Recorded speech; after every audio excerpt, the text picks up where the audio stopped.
You wake before the sun, not because you want to, but because someone's elbow has found your ribs, or perhaps the pig in the corner has started to grunt. It's hard to tell what time it is exactly. The sun won't rise for hours, and the light that filters through the single smoke hole above is a dull, weak gray. It smells of soot, sweat, and something more sour fermenting. Hey, perhaps, or last night's fish stew gone cold and congealed in the pot.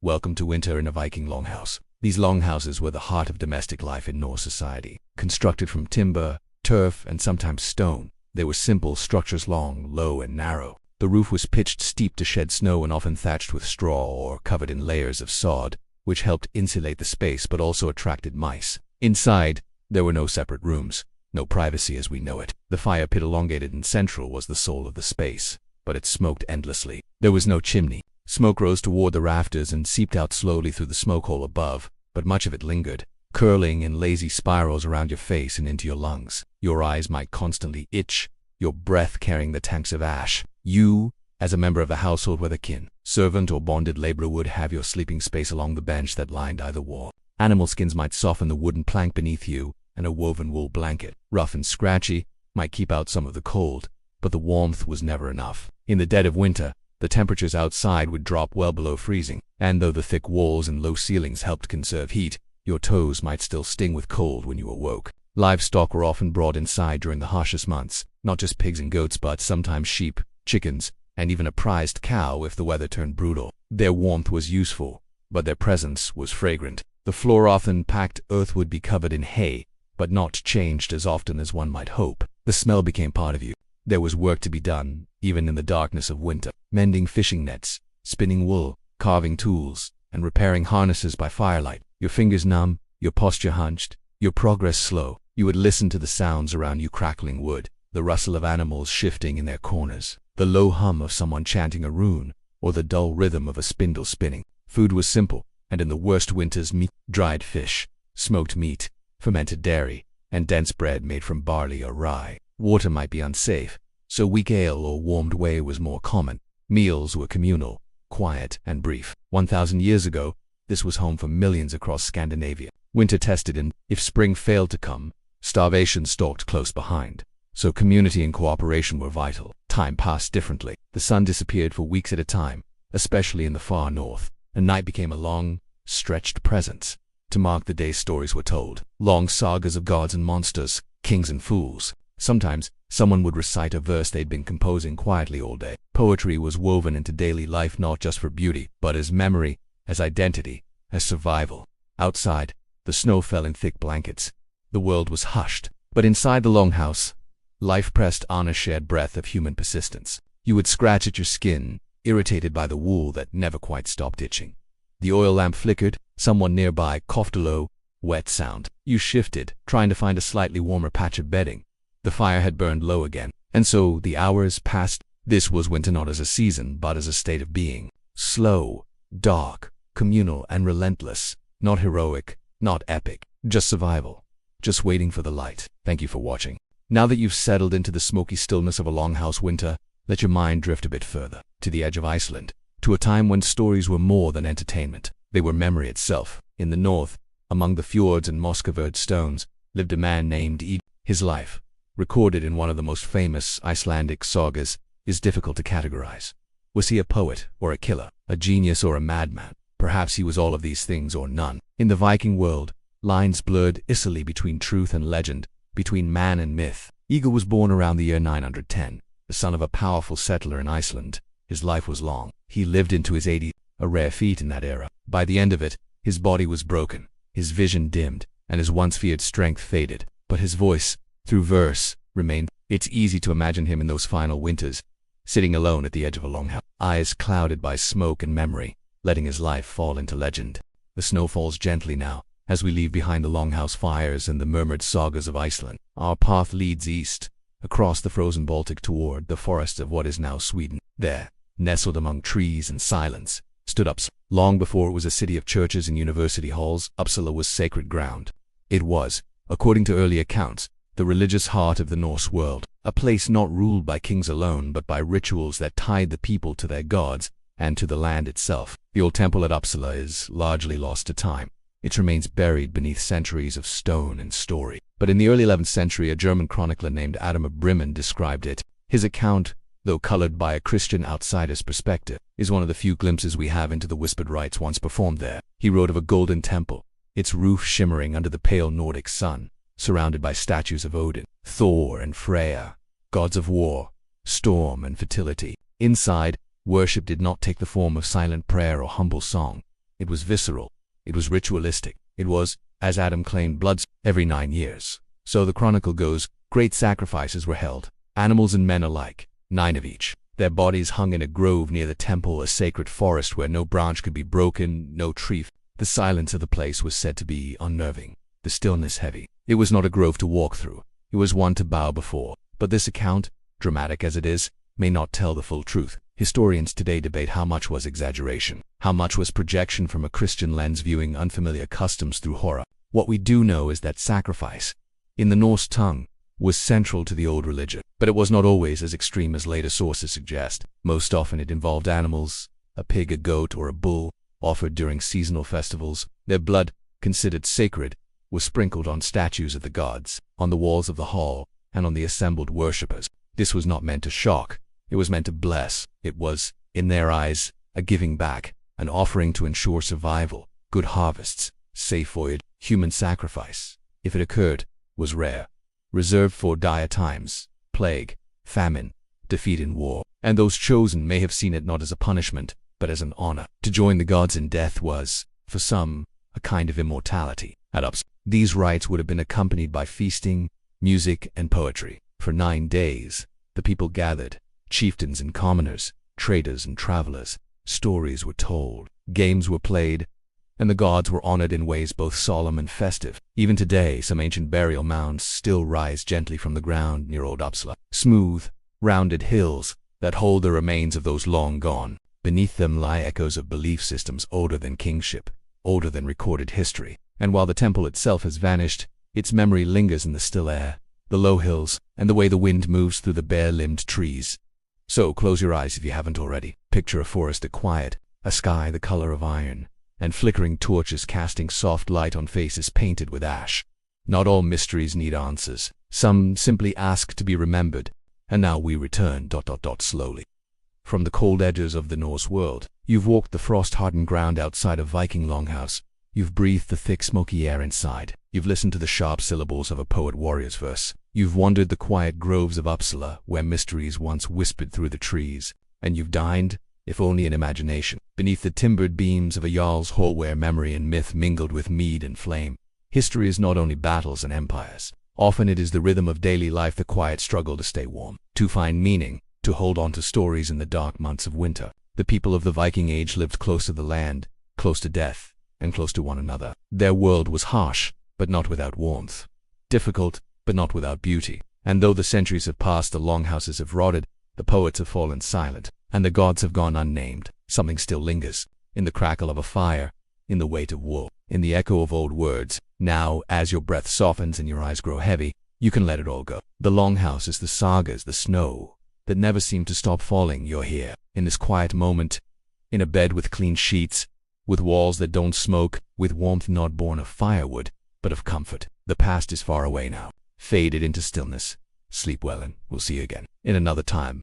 In the darkest of winters, when the north wind bites deep, and the sun offers little more than a whisper of light, there is solace to be found in the flickering glow of a hearth. Within these 4 rough-hewn walls, the air is thick with the scent of wood smoke and something else, something indescribable yet profoundly human. The saga of the Viking's hut. And as the icy grip of winter tightens its hold, we find ourselves drawn deeper into the heart of the Viking longhouse. The saga of the Viking's hut. And now we return, slowly, from the cold edges of the Norse world. You've walked the frost-hardened ground outside a Viking longhouse. You've breathed the thick, smoky air inside. You've listened to the sharp syllables of a poet-warrior's verse. You've wandered the quiet groves of Uppsala, where mysteries once whispered through the trees. And you've dined, if only in imagination, beneath the timber-bird beams of a jarl's hall, where memory and myth mingled with mead and flame. History is not only battles and empire. Often it is the rhythm of daily life, the quiet struggle to stay warm, to find meaning, to hold on to stories in the dark months of winter. The people of the Viking Age lived close to the land, close to death, and close to one another. Their world was harsh, but not without warmth.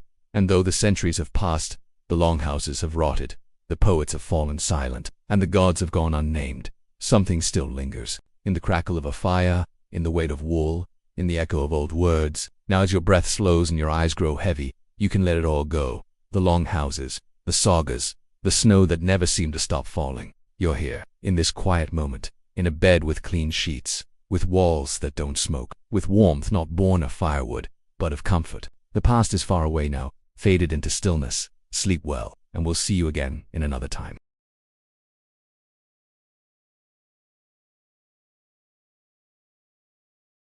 This is a digital copy of a broadside printed in Philadelphia in 1776. And right here in the middle of this text is a picture of a printer at work. Now, imagine that printer. He's sitting down at his workbench, which is cluttered with tools of his trade. Ink bottles, quills, a pair of dividers, even a red-hot musket ball that someone left behind from the recent battle across the street. But most important is this tray of type. Each letter is made of lead and can be reused again and again. The printer picks up the letters to make up a line of text, carefully arranging them just so. Then he reaches for a piece of paper and places it on his press. The press is ready. He pulls on a lever and the sheet is printed. He does it again and again and again, making many copies of the same page until finally, with a creak and a sigh, the press is done. This was the daily life of a colonial printer. And if you were an apprentice, your job was to help set the type, load the press, and distribute the printed sheets. You might have worked 12 or more hours a day, 6 days a week. For a printer, the work was dangerous. The hours were long and the pay was often low. But there were good days, days when the work you did would end up in the hands of people across the colonies, days when you helped make history. And that brings us to our next story. The story of a man who changed the course of American history, Thomas Paine. This is his most famous pamphlet, Common Sense.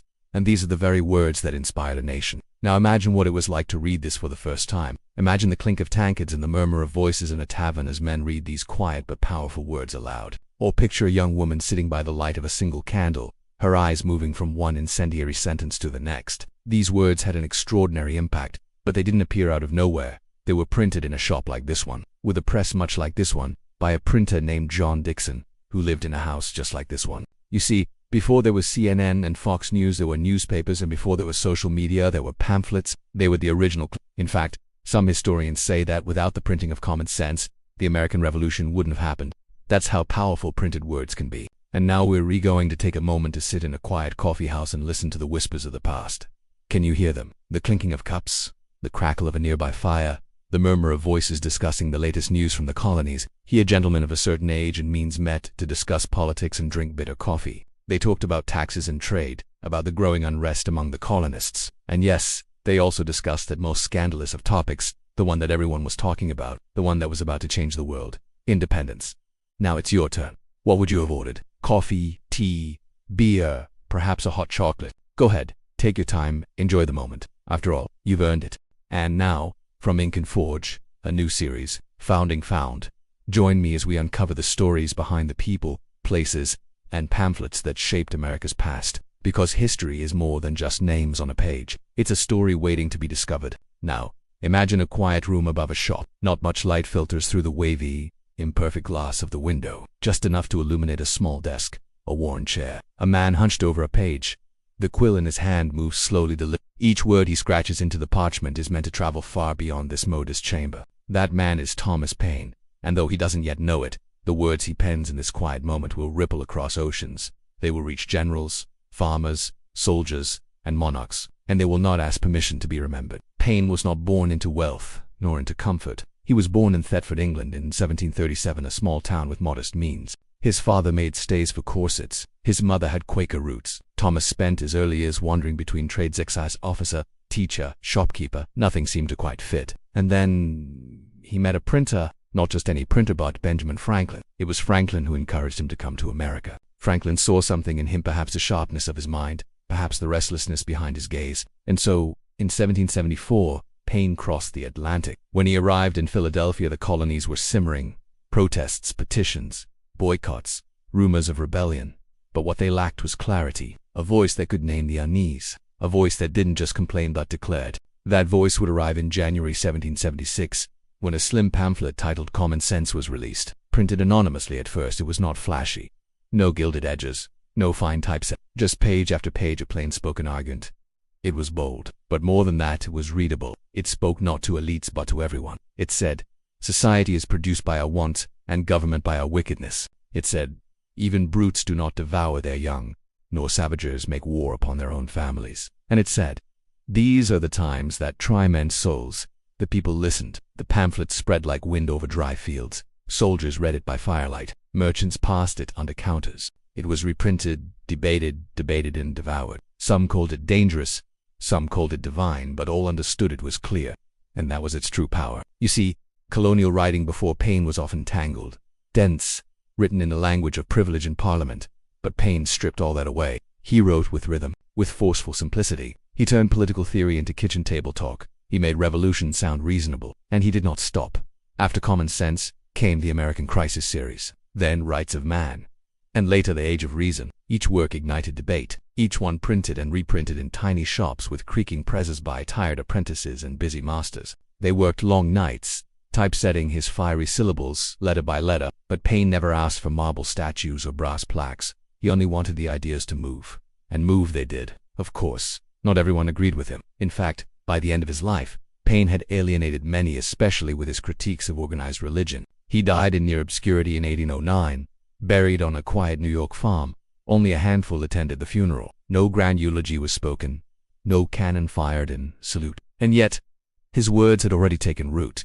They had become wind in the sails of revolutions. They had traveled from hand to hand, from shop to street, from battlefield to ballot box, not through armies, not through wealth, but through pamphlets, simple, folded papers, born of ink, sweat, and conviction. And behind each of those pamphlets stood a man with a pen, and many more with presses, with hot lead and cold fingers, working not for fame but for the quiet spreading of ideas. I'm your host. This is Found in Found, a series from Ink and Forge. If you've ever gotten lost in the woods and come across an abandoned cabin, you might have done what I did, which is sneak inside and look for signs of life. Was anyone here recently? Did someone leave in a hurry? Are there fresh footprints in the mud outside? There's always hope that you'll find something compelling. A love letter, a journal, proof that the cabin's previous occupant was a real person with hopes and dreams and fears. Because cabins aren't just empty structures, they're vessels of stories waiting to be discovered. I can't tell you how many hours I've spent poring over old books, sniffing for clues about the lives of writers past. Where were they when they wrote this? What else were they working on? How did this story come to them? You can't always find answers, of course. Sometimes all you have is the text itself, but finding anything at all feels like a kind of magic. Like, say, if we had nothing else, we could still get a lot from knowing that the author Frankenstein sat down to write the novel in a rented boat on the shores of Lake Geneva, knowing that it's hard not to picture Mary Shelley scribbling furiously, trying to stay ahead of her dark tale. Or take this, a note written by Stephen King while staying at a friend's cabin in Maine. On the back of this stationery he brainstormed ideas for The Shining, working through possible titles. But what is amazing about this piece of paper is how little it tells us about the story it inspired. King crossed out The Shining as a title option, opting instead for something more ambiguous, The Overlook Hotel. Yet even that hint isn't enough to fully conjure up the story. The same goes for this shopping list made by writer Carson or this essay plan by Sylvia Plath.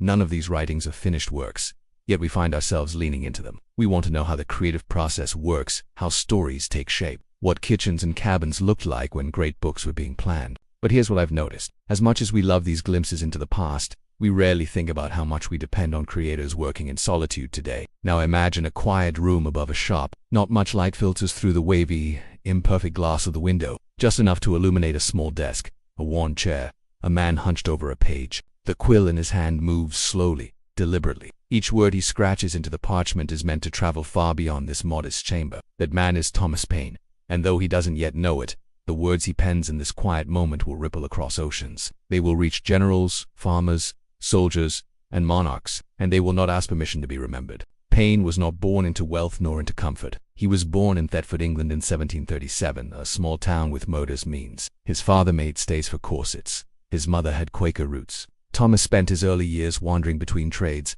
excise officer, teacher, shopkeeper. Nothing seemed to quite fit, and then he met a printer. Not just any printer, but Benjamin Franklin. It was Franklin who encouraged him to come to America. Franklin saw something in him, perhaps the sharpness of his mind, perhaps the restlessness behind his gaze. And so in 1774, Paine crossed the Atlantic. When he arrived in Philadelphia, the colonies were simmering. Protests, petitions, boycotts, rumors of rebellion. But what they lacked was clarity. A voice that could name the unease. A voice that didn't just complain, but declared. That voice would arrive in January 1776 when a slim pamphlet titled Common Sense was released. printed anonymously at first. It was not flashy, no gilded edges, no fine typesetting, just page after page of plain-spoken argument. It was bold, but more than that, it was readable. It spoke not to elites, but to everyone. It said, society is produced by our wants, and governments by our wickedness. It said, even brutes do not devour their young, nor savages make war upon their own families. And it said,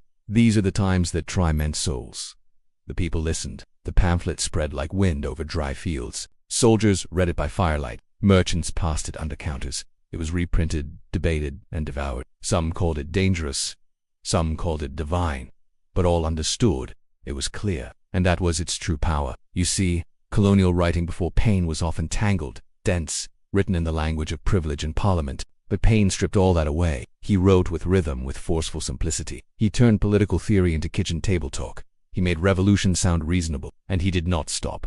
After Common Sense came the American Crisis series, then Rights of Man, and later, The Age of Reason. Each work ignited debate. Each one printed and reprinted in tiny shops with creaking presses by tired apprentices and busy masters. They worked long nights, typesetting his fiery syllables letter by letter. But Paine never asked for marble statues or brass plaques. He only wanted the ideas to move, and move they did. Of course, not everyone agreed with him. In fact, by the end of his life, Paine had alienated many, especially with his critiques of organized religion. He died in near obscurity in 1809, buried on a quiet New York farm. Only a handful attended the funeral.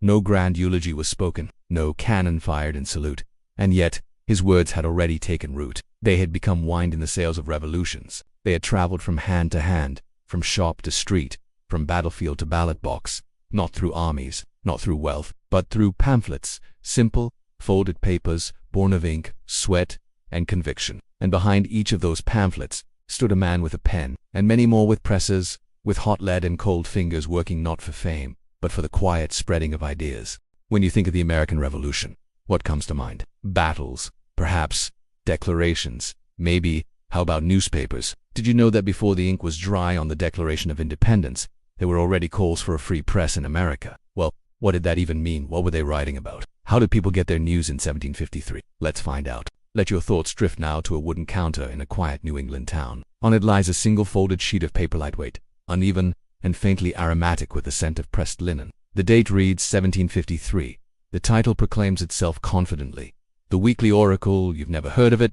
Most haven't, because it existed for only a few weeks. Then, like so many of its kind, it vanished. In the world before mass media, newspapers were both fragile and fierce. They could appear overnight and disappear just as quickly. Their pages, often no more than 1 or 2 sheets, were as vulnerable as the voices they carried. Ink could smudge, paper could rot, governments could seize, mobs could burn. And yet, between those folds, history whispered. Take the Independent Reflector. Printed briefly in New York in the 1750s, it was sharp, bold to bold. Perhaps it criticized colonial governance. It challenged religious favoritism, and soon enough, it found itself discouraged by those in power. Its presses stopped, its writers silenced, few copies survive. Or the Pennsylvania Evening Post, notable for being among the first to print the Declaration of Independence. It carried enormous historical weight, but lasted only a few years. The life of a newspaper back then was perilous. A single misstep, a line deemed too radical or not radical enough, could end a print run forever. Some papers couldn't afford the import taxes on type and ink. Others lost their audience to illness, war, or economic downturns. Still others faded simply because no one preserved them. Their pages were used to wrap fish, 2-line trunks, to start fires on cold nights, and within them were oddities, advertisements for runaway apprentices, describing freckles and missing shoes, public letters addressed to long-lost siblings in Boston or Charleston, notices of ship arrivals down to the barrels of molasses and the crates of books, poetry, often clumsy but heartfelt, slipped in beside sermons and shipping news. One paper printed a lost cow ad that read, simply, black, stubborn, answers to no name. Others published marriage notices with comments like, the groom being rather shorter than expected, but well positioned in his trade. There were broadsides declaring miracles. There were editorials written under names like a watchful citizen or an honest farmer. These pseudonyms allowed the common folk to speak truth anonymously, cautiously, cleverly. Some papers served one purpose only, to announce a single event, a hanging, a sermon, and then they disappeared, leaving behind a date and a headline. And silence, even the Boston Newsletter, often cited as America's first continuous newspaper, was fragile. Its pages contained war reports, shipping manifests, and royal proclamations often copied verbatim from London. News moved slowly. Sometimes a battle was reported 6 weeks after it happened. And yet, in a world without instant communication, these small, flickering publications mattered deeply. They connected cities, they stitched together colonies, they made ideas portable, and sometimes, just sometimes, they captured something intimate, a birth notice, a death listing, a story about a child rescued from an icy river. Those are the moments that rarely make textbooks, but they lived, however briefly, in ink. Today, most of these newspapers are lost, preserved only in fragments or forgotten entirely, not grand documency but crumbling pieces of daily life. Not thunderous declarations but gentle echoes. And perhaps that's the most human part of history, the parts that don't last forever, the voices that faded not with a bang, but with a page folded once, and then forgotten. This is the British Empire in 1775. If you want to know how it fell, don't look for the shot heard round the world. Listen instead to the quiet conversations in this episode of The Coffee House. Now picture yourself stepping in from the cold. The door shuts behind you with a soft thump, muting the cobbled street. Inside, the light is low just enough to catch the swirl of steam rising from porcelain cups. It's warm, slightly smoky, and deeply alive with a peculiar kind of quiet conversation. This is a coffee house in colonial America. You make your way to a bench along the wall. It creaks beneath you, but holds. To your left, a man in a powdered wig unfolds a newspaper. To your right, two merchants murmur about the price of sugar imports. The air smells of roasted beans and damp wool. There's no background music, only the scrape of chairs, the clink of pewter spoons, and the murmur of debate. Coffeehouses in the 18th century weren't like modern. They were more than places to sip. They were places to talk, to exchange information, settle disputes, speculate, observe. You might hear someone reading aloud from the latest issue of The Spectator or from a local broadside. You might overhear a quiet complaint about the governor, or a not-so-quiet complaint about taxes. But what matters most in this space isn't the coffee, it's the conversation. These establishments were often referred to as penny universities. You paid a penny for a cup and stayed for hours. You learned things here not from professors, but from printers, sailors, preachers, or barristers. Ideas mixed with steam. On the walls hang notices, some official, some scrawled in haste. A missing hat, a property auction, a lecture on ancient philosophy next Thursday at 4. In the corner, a tall man jots something into a leather-bound notebook. Is it a sermon, a poem, a draft of a new law? The furniture is mismatched. The floor is swept but never quite clean. But the energy is undeniable, low.com/steady like the tide. It's here that revolutions are whispered, not screamed. Not yet. But considered, dissected. Brewed slowly, like the drink in your hand. The very coffee itself is still something of a novelty. Tea, of course, is more traditional until politics turned it bitter. The Boston Tea Party has already passed, or will soon. And so coffee becomes not just a beverage, but a statement. Some coffee houses cater to specific groups, lawyers in one, traders in another, and in many, printers are welcome guests. They carry pages under their arms. Early editions, rejected proofs, rumored leaks. They speak in half sentences, careful with their words, yet always watching for stories. Deals are struck in these rooms. Meetings arranged, ideas tested on friends and strangers alike. There are rules posted in many coffee houses. No loud talking, no lies, no games of chance. In some cases, no women. Though of course, women had their own circle salons, tea rooms, kitchens, and those places held their own kind of power. But here, among these polished cups and dusty corners, we find something delicate. The moment before the headlines. The version of history written not in bold type, but in hushed tones and raised eyebrows. You sip, you listen. The brew is bitter, perhaps over-roasted, but warm, and it grounds you. You are not on a battlefield. You are not in a grand hall. You are in a room where people are thinking out loud. It doesn't feel like a place where empires rise or fall. And yet, this is where the language of revolution begins, where the vocabulary of liberty is practiced, adjusted, softened, sharpened. And when you leave, just before dusk, you carry something unseen with you. Not a document, not a pamphlet, but the shape of an idea and the lingering taste of quiet conviction. And so we return, back from the cramped printer's shop with its clatter and clink, back from the ink-stained fingertips of revolutionaries, back from the forgotten pages of lost newspapers, back from the soft hum of coffeehouse conversations. You've traveled through rooms without windows, through pages without signatures, through voices that rarely shouted but somehow changed the world. You now know what it felt like to rise before the sun and prepare the glue pot, to hold hot lead in your hand, and understand that letters, not weapons, could reshape a continent. You've felt the rhythm of a printing press. You've traced the quill lines of Thomas Paine. You've imagined the slow fade of fragile papers, and the bitter steam of coffee steeped in politics. History, as we've seen, doesn't always arrive with fanfare. It doesn't always wear medals or ride on horseback. Sometimes it slips through in the quietest places, in workshops with uneven floors, in pamphlets folded into coat pockets, in public notices pinned to tavern doors, in murmured debates beside steaming cups. And perhaps there's comfort in that the world can be changed not only by generals and kings, but by apprentices, by printers, by readers, by you. Tonight, let that thought settle around you like a warm wool blanket. Let the past hum gently in your ears, not in shouts or trumpets, but in the soft scrape of a quill, in the rustle of a paper, in the quiet of a long day's work finally done. You are safe now, in the present, far from the smoke and sweat and flickering lamps. But the stories remain, quiet, patient, waiting. Thank you for joining me tonight.